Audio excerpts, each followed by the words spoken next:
오늘 역대하 31장 2절에서 10절 말씀을 가지고 감사하는 자의 축복이라는 제목으로 우리 같이 하나님의 말씀을 나누고자 합니다.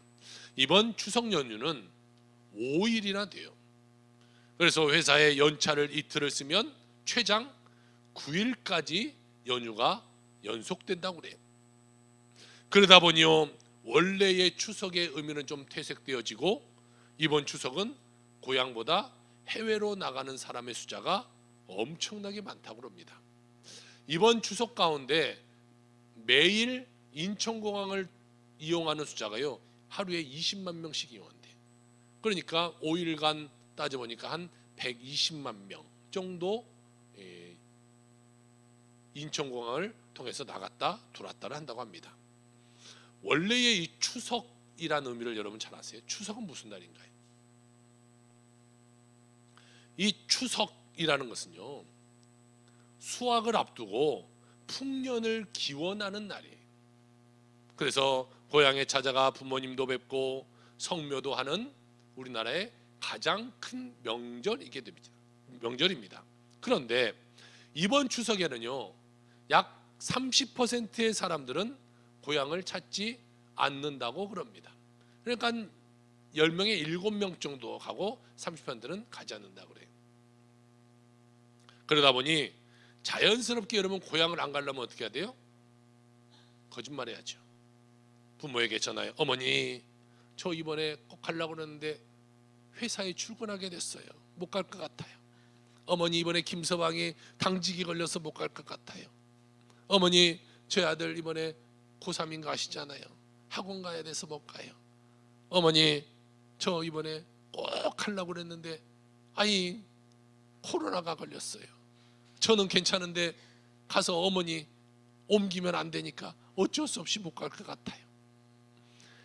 또 어머니 저 이번엔 계단을 내려가다가 그냥 넘어져서 팔이 부러졌어요. 다리가 부러졌어요.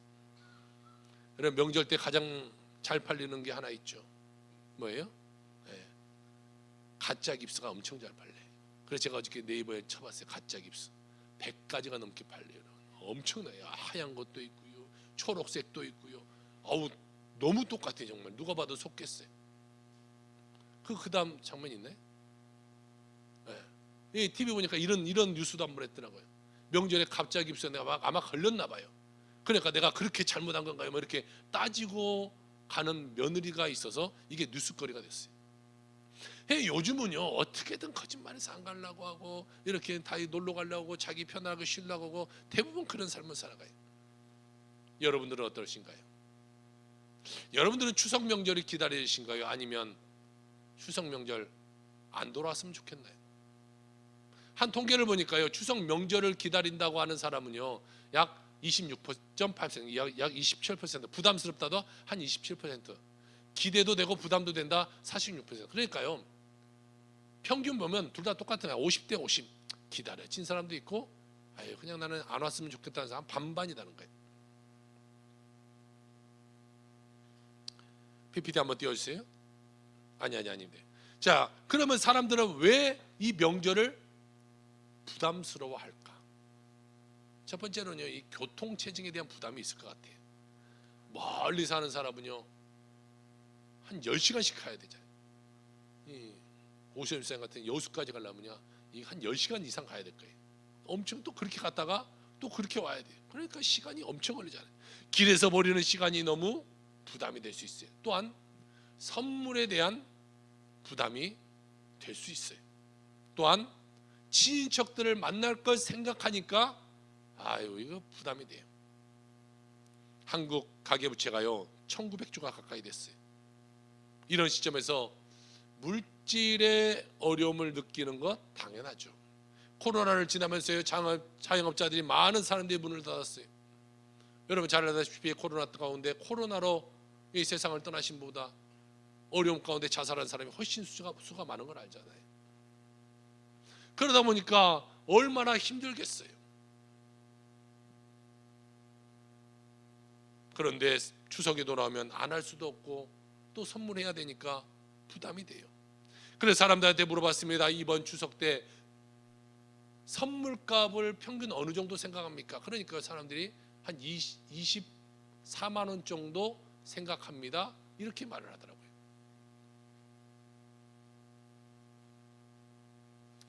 저도 이번에 이 교회 이제 권사님들도 선물하고 또 아는 목사님도 선물하고 하니까 선물값 한 50만 원 들어가요. 저도 대부분의 부담이 되죠.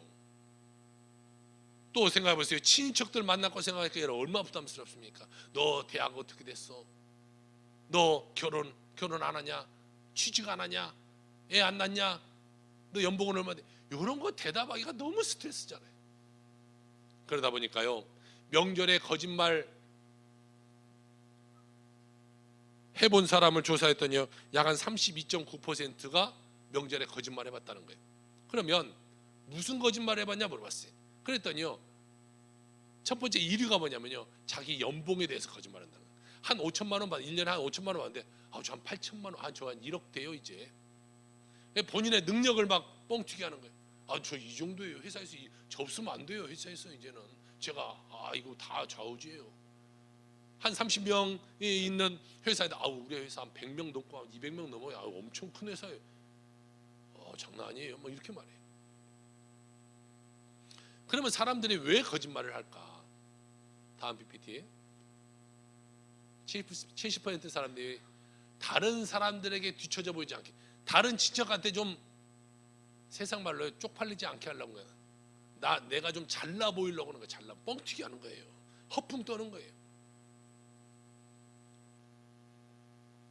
또 어차피 다들 거짓말하니까 15%가 그렇게 말했다고 그래요.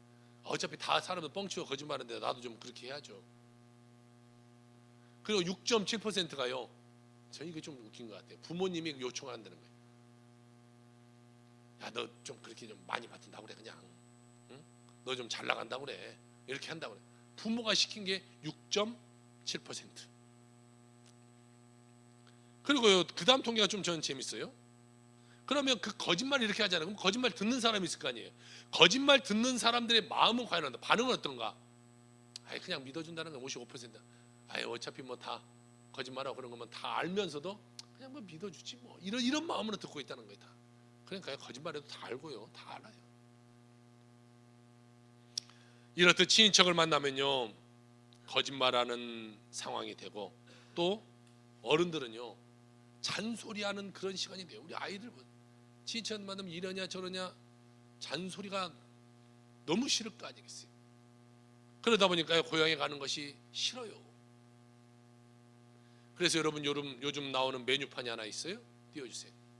잔소리 메뉴판이 나왔어요. 고등학생에게는 야, 너 아이들 쫓아다닌다고 그 아이들이 밥 먹여주냐? 3만 원. 너 어느 대학 갈 거냐? 15만 원. 야, 우리 딸은 전교 1등이 돼. 20만 원이 돼. 직장인에게 너 애인 있냐? 10만 원. 야, 너 슬슬 결혼해야지 않아? 50만 원. 코인이 급락해서 모르는 것 같아요. 너 코인 아냐? 600만 원이네. 자, 대학생들한테 물어봤어요. 야, 너 그런 스펙 갖고 너 뭐 도움이 되겠냐? 10만 원. 야, 기술이나 배워. 그냥 20만 원. 또 부부에게 말해요. 너 이제 너 애 좀 가질 때 되지 않았어? 30만 원. 야, 둘째는 셋째는 40만 원, 50만 원. 야, 아들은 있어야지, 딸은 있어야지, 하나 더 낳아야지. 55만 원. 이렇게 이제 메뉴판이 정해져 있다고 했어요. 그래서요, 내가 넉넉히 갖고 있으면 잔소리해도 되고, 이만한 돈 없으면 여러분 잔소리하지 마세요. 이제. 다 듣기 싫어요. 이번 추석에는 여러분 거짓말하고 잔소리하는 시간이 아니라 찬송하고 감사하고 그들에게 예수님을 전하는 그런 시간 되길 주 이름으로 축복합니다. 우리는 늘 감사하는 자가 되어야 돼. 그래야 하나님의 은혜와 축복이 우리에게 주어지게 되는 것입니다. 오늘날에는 옛날보다 여러분 얼마나 풍요롭습니까? 옛날에는요, 추석 되어야 사실은 추석 때는 과일이 잘 익지 않아요. 왜? 아까도 말씀드렸죠. 추석은 풍년을 기원하는 거기 때문에 덜 익은 걸 갖다가 할 수밖에 없는 거예요.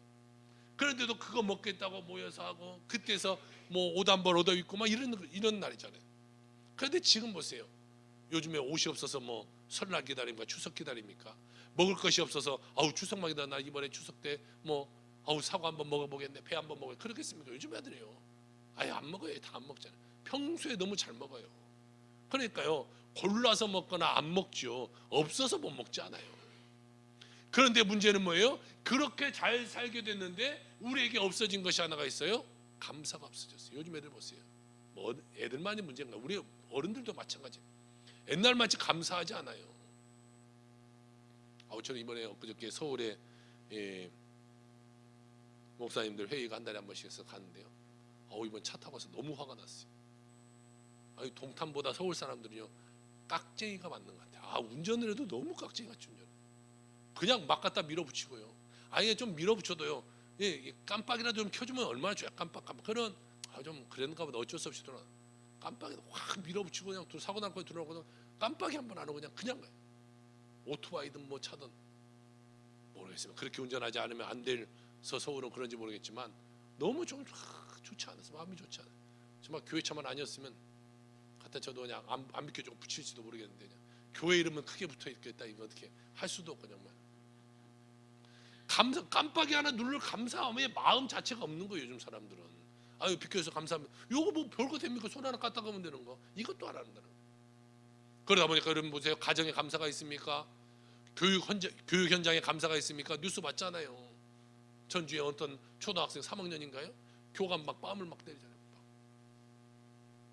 교감 혹시나 잘못될까 봐서 선생님들이 뒷짐지고 있어요. 혹시라도 카메라 찍혀서 내가 혹시 이렇게 잘못돼서 때린 것처럼 보일까 싶어서 뒷짐지고 있어요. 그냥 맞는 거예요.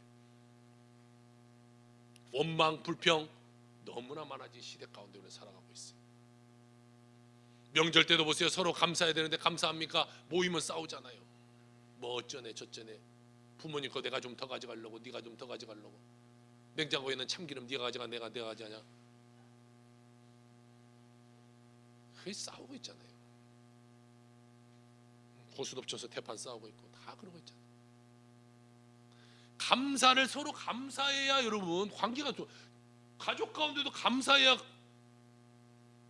관계가 좋아지죠. 부모님 찾아갈 때도 용돈이라도 드리든지 아니면 뭐 세탁기로도 하나 바꿔주지 뭐라도 해야 부모가 기쁨이 있죠. 그러니까 맨날 저러서 야 옆집은 뭐 세탁기 바꿔왔다더라 뭐 선풍기사 이렇게 말만 듣고 있는 거잖아요.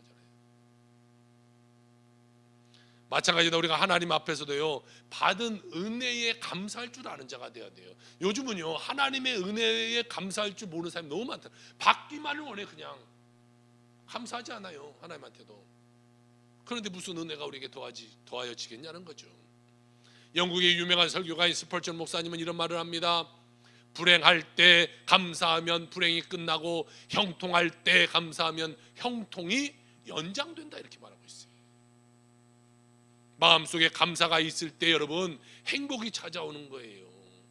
내 환경 바라보지 마시고 내 지금 처해 있는 처지 바라보지 마시고 하나님이 축복이시고 바라보면서 감사하는 거예요. 부모님이 여러분에게 물려줄 거 많아야만 감사하고 없으면 찾아보지도 않고 그런 자녀가 되어서는 안 되잖아요. 평소에는 한 번도 명절 때 가지 않았는데 부모님이 어떻게 보니까 찾아보니까 조상부로부터 물려나온 땅이 100평이 생겼어요. 그럼 막 정신없이 찾아가잖아요. 어머니 막 뭐 사랑합니다. 평소에 사랑은 무슨 사랑이에요.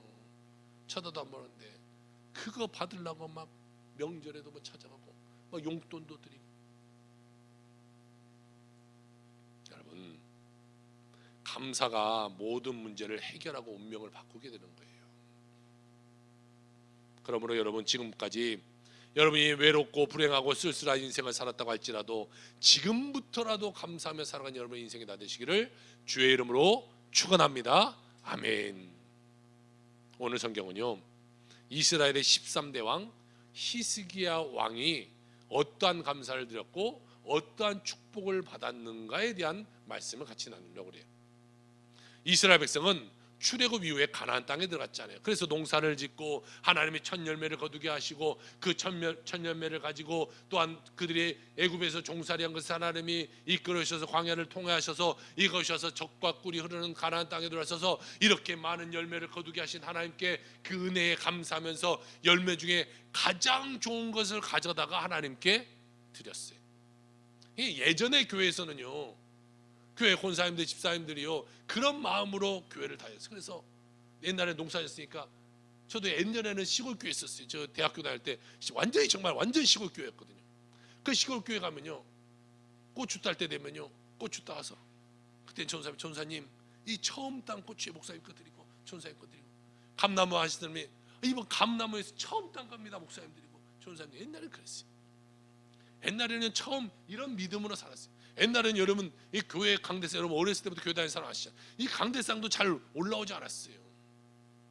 요즘 뭐 세대가 바뀌어서 이제 다 바뀌었지만 그만큼 이렇게 하나님 대하는 거, 이 하나님 우리가 못하니까 그 주의 종이라도 우리가 열심히 이렇게 섬기는 그런 마음이 있었어요. 근데 여러분 요즘 어때요? 어저께 미국에 있는 목사님하고 통화를 했어요. 목사님, 미국에는요 목사를 목사로 생각하지 않아요. 그래요. 그냥 마음에 안 맞으면 그냥 관두라 그러고 나가라 그러고, 부교육자 불러다가 거기는 2년이 돼야 뭐 영주권인가 뭐 시민권인가 뭐 거기 나온다대요. 그런데 한 썼다가 한 1년부터 가라고 한대요. 나가라고 한대요. 너 나하고 마음에 안 맞는다고. 그러면요 그 사람은 빨리 다른 교회를 찾아야 되는데, 미국 사회에서요 이게 다른 교회를 찾기가 쉽지 않아요. 한국 사회도 어려운데요. 그러니까 못 구하면 한국으로 가야 돼. 구해도 다시 2년이 시작이 돼요, 영주권을 받으려면. 그런데 그냥 요즘은 다 그냥 그렇게 하는, 그게 너무 많다는 거예요. 요즘은요 목회자도 목회자로 생각하지 않아요. 감사가 없어요. 그러다 보니까요 이 시대도 어떡합니까? 처음에는 감사가 있다가 점점점 감사가 사라져요. 그러니까 솔로몬 이후에 어떻게 됩니까? 나라가 두 나라로 갈라져요. 북이스라엘과 남유다로 갈라져요. 그들은 하나님 보시기에 악을 행했고 우상 숭배했고 성전을 폐쇄하며 감사하지 않았다, 성경은 기록하고 있어요. 그래서 이스라엘은 하나님의 징계를 받아 밭의 소출이 줄어들고 생계가 당연히 어려워졌겠죠. 주변 나라들이 쳐들어오고 그들이 침입해서 그 땅을 황폐하게 만들어버렸어요. 아수르가 쳐들어와서 그들을 점령하고 아수르에게 그 나지도 않는 그 곡식들을 가지고 또 조공까지 바쳐야 되는 그러한 상황 가운데 처했어요. 모든 사람이 살기 힘들었어요. 히스기야는 이 모든 환란이 하나님을 멀리하고 말씀을 지키지 않고 우리가 하나님의 뜻대로 살지 않았다는 것을 깨달았어요.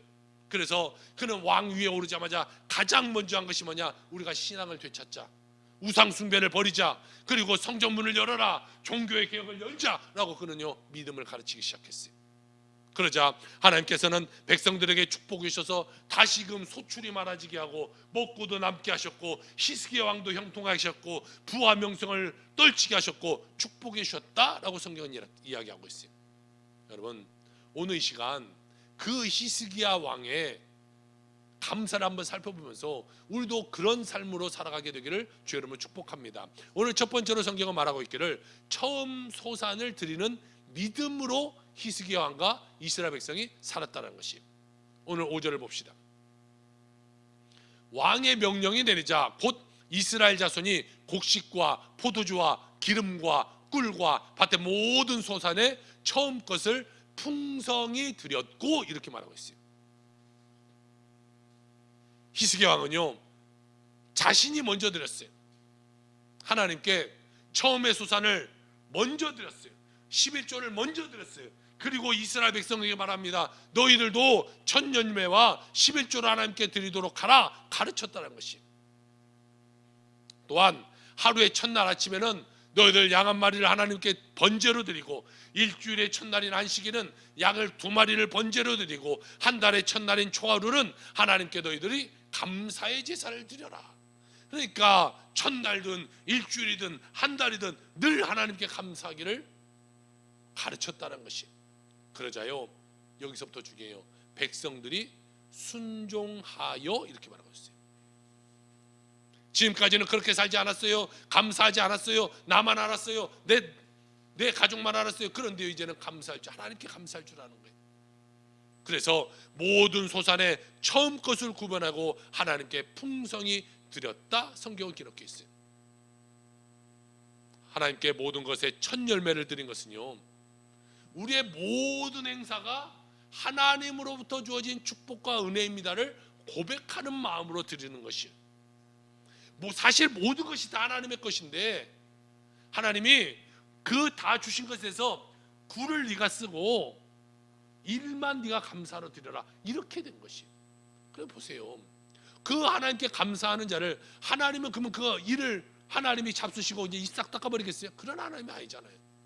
자녀가 엄마가 용돈을 10,000원을 줬어요. 그랬더니 1,000원어치 엄마가 좋아하는 과자 이거 하나 사왔어 라고 사왔다고 생각해 보세요. 그럼 엄마가 그 1,000원짜리 먹고서 입 싹 닦겠어요? 아니잖아요. 아유 너 용돈도 없는데 너 여기 가져서 뭐 더 사 먹어. 더 많은 걸 주지 않겠어요?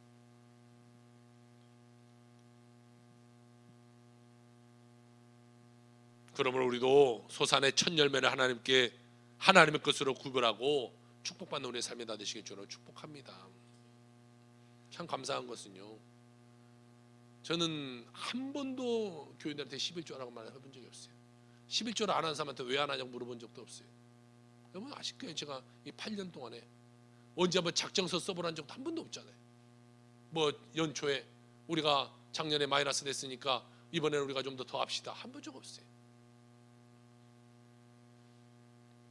그냥 그들의 믿음이 잘하면 알아서 하겠지라고 그냥 그들 위해서 기도할 뿐이에요. 그런데요, 감사하게 올해 우리 새롭게 들어온 올해 새 신자들이요 다 11조를 해요. 아니 올해 새로 들어왔는데 다 11조예요. 인자 한 달도 안 된 저 우리 김영훈 성도님도 11조를 보냈어요. 아니 뭘 알아요? 뭘 알아서 11조를 보내요? 은혜를 받았으면 얼마나 지금 뭘 알아서 받았겠어요? 그런데 그냥 말씀 보다가 은혜 받다가 뭐 제가 뭐 11조란 말도 해본 적이 없죠. 부인이 이제 처음으로 부인이 11조 한다고 해서 이제 알았어요. 이제 지금까지 몰랐다가. 그럼 보통 남자 같으면 어땠어요? 화나겠죠. 야 이 우리가 돈이 어디 있는데 그거 갖다 받자. 그런데 그래? 뭐 네 돈이니까 네가 알아서 해. 근데 나도 할게. 그렇게 시작했다는 거예요. 감사하게 우리가 다 그렇게 하나님이 그렇게 붙여주시는 것 같아요. 사람들에게 물어봤어요. 첫 월급을 받으면 당신들은 무엇을 하고 싶습니까? 여러분 옛날에는 뭐 하고 싶다고 그랬어요? 첫 월급 받으면? 여러분 옛날에 젊었을 때 첫 월급 받으면 뭐 해야겠다고 생각했어요? 그렇죠. 엄마 선물 뭐 사준다고 했어요? 옛날에는 다 그렇지, 빨간 내복 사주는 것이 다 다 마음이었어요. 그런데 요즘 MZ들한테 물어봤어요. 첫 월급 받으면 뭐 할래? 뭐라고 했을 것 같아요? 저 MZ들을 가르치고 있는 양 교수님 뭐라고 했을 것 같아요? 그런데요, 저도 깜짝 놀랐어요. 똑같아요.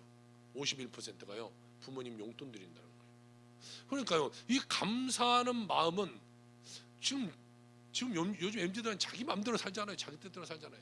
저기 이제 MZ들 앉아 있잖아요. 쟤들 군대 MZ도 있고 학교 MZ도 있고. 근데 얘네들도 그런 마음을 갖고 있는데 감사의 베이스가 다 있다는 거예요. 지금도. 아직도 우리나라 살만한 것 같고 아직도 우리나라는 그래도 감사할 줄 아는 나라인 것 같아요. 어느 교회에 한 집사님 부부가 있었어요. 그런데 그 집사님 부부가 남편이 사고를 났어요. 손가락 2개가 잘려버렸어요. 그러니까 부인 혼자 가서 벌어야 됐어요. 뭐 요즘 같으면요 여성분들도 일할 때가 많아요. 이건 옛날 이야기니까 여성이 가서 어디 일할 때가 많지 않아요. 그래서 일해서요 고작 한 달에 한 100여만 원 벌었다고 그래요. 이게 100여만 원 벌어서요 가정을 이끌어가기가 쉽지가 않잖아요. 어렵잖아요. 그래서 집사님 부부가 하나님 앞에 나가서 기도, 하나님 우리 부부가 하나님을 위해서 좋은 일을 하고 싶습니다. 그런데 물질이 없습니다. 하나님 물질 축복 주세요. 물질 축복 주세요. 그러면서 그들은 뭐 했냐면요 동네에 작은 슈퍼가 있었는데 그 앞에서 그냥 난전 펴놓고 과일 조금 넣고 그냥 과일을 파는 사람들이었어요. 그렇게 과일을 열심히 팔면서 신앙생활을 열심히 했어요. 몇 달이 지났습니다. 그 슈퍼마켓 주인이 이분에게 와서 말하는 거예요. 이 과일 파는 아주머니 우리 슈퍼마켓 인수하세요. 그런데 여러분 보세요. 과일 파면서 무슨 슈퍼마켓에서 어떻게 인수해요? 전 돈이 없어서 인수 못해요. 어떻게 할 수가 없어요. 제가 아주머니를 지켜보니까 참 열심히 사는 것 같아요. 그런데 내가 도와줄 수 있는 것은 다른 건 없고 그냥 인수해서 차차 벌어서 갚으세요. 이렇게 하는 거예요. 그래서요 그 슈퍼를 인수해서 이제 기도하면서 운영하기 시작했어요. 그런데요 하나님이 그때부터 그분을 축복하시기 시작하는 거예요. 작은 슈퍼에서요 하루 매출이 40만 원씩 나와요. 자그마한 동네의 슈퍼에 40만 원 나오기가 어렵잖아요. 감사함으로 그가요 그 40만 원 나온 것을 가지고 11조를 드렸어요. 그리고 교회가 그때 건축하고 있었나 봐요. 교회가 건축하고 다른 사람 다 건축원금 드리고 있는데 건축원금을 하지 못했어요. 그래서 거기서 구별해서 또 건축원금도 드렸어요. 처음에는요 11조를 그가 100만 원을 드렸어요. 엄청나요. 100만 원 벌었던 사람이 100만 원을 11조를 드렸어요. 이것도 엄청나요. 그런데요, 그 11조가 점점 더 늘기 시작하던데요, 나중에는 540만 원에 이 11조를 드려요. 여러분 보세요. 엄청나게 뭐 큰 사업을 하신 분이 아니에요. 동네 조그만 구멍가게에서요 540만 원에 11조를 하는 사람이 되었다는 것이. 여러분 뭐 그 이상 다 하니까 별로 놀라지도 않는 것 같아요. 뭐 다만 뭐 1억씩 버시는 것 같아, 한 달에. 이 조그만 슈퍼 여러분 보세요. 기적이 일어난 거예요. 여러분, 가진 것이 없다고 낙심하지 말고, 염려하지 말고, 근심하지 말고, 희망을 가지고 믿음을 가지고 하나님께 나아가서 기적의 삶을 살아가는 여러분의 삶이 다 되시기를 주의 이름으로 축복합니다. 두 번째는요, 11조를 드리는 믿음이 이 히스기야와 이스라엘 백성에게 있었다는 것이에요. 오늘 5절에서 7절의 말씀을 봅시다. 왕의 명령이 내리자 모든 것에 11조를 많이 가져왔으며 유다 여러 성읍에 거한 이스라엘과 유다 자손도 소와 양의 11조를 가져왔고 또 그 하나님 여호와께 구별해 드릴 성물의 11조를 가져왔으며 그것을 쌓아 더미를 이루었는데 3월에 쌓기를 시작하며 7월에 마친지라, 이렇게 말씀하고 있어요. 여러분, 11조는 뭐예요? 11조라는 말이 뭐예요? 10분의 1이라는 뜻을 갖고 있는 거예요. 그러니까 수입에 내가 번 것에 10분의 1을 하나님께 감사함으로 드리는 거예요. 그리고 9를 내가 쓰는 거예요. 그러니까 내가 다 쓰고 남은 것을 하나님께 하는 것이 아니라 먼저 하나님이 주신 것에 대해서 감사함으로 드리는 것이 11조라는 거죠. 그런데요, 11조에는요 성경에 보니까 세 종류의 11조가 기록되어 있어요. 한번 PPT 띄워줘 보세요. 자, 11조라는 단어를 설교하면서 처음 꺼낸 것 같아요. 9년 만에. 자, 첫 번째 소득은 우리가 잘 알다시피 전체 소득의 10분의 1을 드리는 11조가 있어요. 두 번째는요, 절기, 특별한 걸, 건축원금 이럴 때가 있어요. 사람들이 절기연금 할 때 물어봐요. 목사님 얼마를 해야 돼요? 이 절기인데 얼마를 해야 돼요? 물어보세요. 제가 뭐 지금까지 얼마를 한 번도 말해본 적이 없어요. 알아서 하세요 그랬어요. 그런데 사실은 성경적으로 말하면요, 10의 1조를 드려요. 교회에서 이렇게 가르치는 교회도 굉장히 많죠. 여러분 다른 교회 다녀보셔서 알 거예요. 절기연금은 10분의 1 해라, 10의 1조를 드려라, 이렇게 가르치는 분도 있어요. 자, 그렇게 드리는 것이 성경적인 것이죠. 또 세 번째는 구제, 어렵고 힘든 사람들 도와주는 것, 그만큼을 가지고 내가 도와주는 것이. 11조는요 하나님이 나에게 물질 주신 것에 감사하며 믿음으로 드리는 것이죠. 창세기 14장 20절에 보니까 아브라함도 전리품을 가지고 11조를 드려서 하나님께 인정받고 축복받았어요. 창세기 27장 20절에 보니까 야곱도 11조를 드려서 하나님께 응답받았어요. 마태복음 23장 23절 예수님도 11절 제도를 버리지 말고 행하라 라고 우리에게 말씀해 주셨어요. 미국의 유명한 맨소레담의 사장인 하이든이라는 사람이 있어요. 하이든. 이제는 이 사람은 엄청난 재벌이죠. 지금 이분이 이런 말을 해요. 지금까지 성경 말씀은 나에게 부도수표를 낸 적이 없다. 나는 11조뿐만 아니라 10의 2조와 10의 3조 그리고 10의 9조를 하나님 앞에 드리고도 돈을 주체할 길이 없었다, 이렇게 말하고 있어요. 뭐 여러분 아멘 안 할지 않았어요? 저 사람 얘기지 뭐 내 얘기가 되겠어요. 여러분 하나님의 살아계심을 믿으시길 바래요. 그리고 하나님 앞에 충성하길 바래요. 뭐 목사님이 11조 하라고 하나보다 하라고 말한 거죠. 여러분 11조 안 하는 저 아무 상관없어요. 뭐 여러분 11조 많이 한다고 제가 뭐 월급을 뭐 10,000원을 더 가져가면 그렇지 않아요. 그냥 고민만 늘을 뿐이죠. 어떻게 이 달을 또 넘어가나.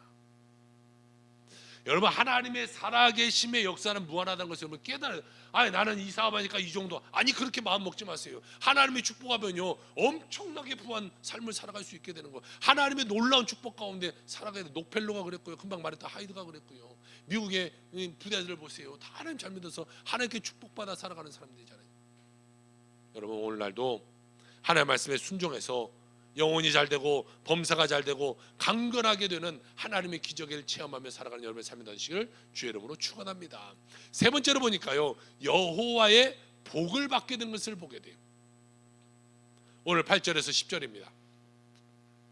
히스기야와 방백들이 와서 더미를 보고 여호와를 송축하고 그 백성 이스라엘을 위하여 축복하니라.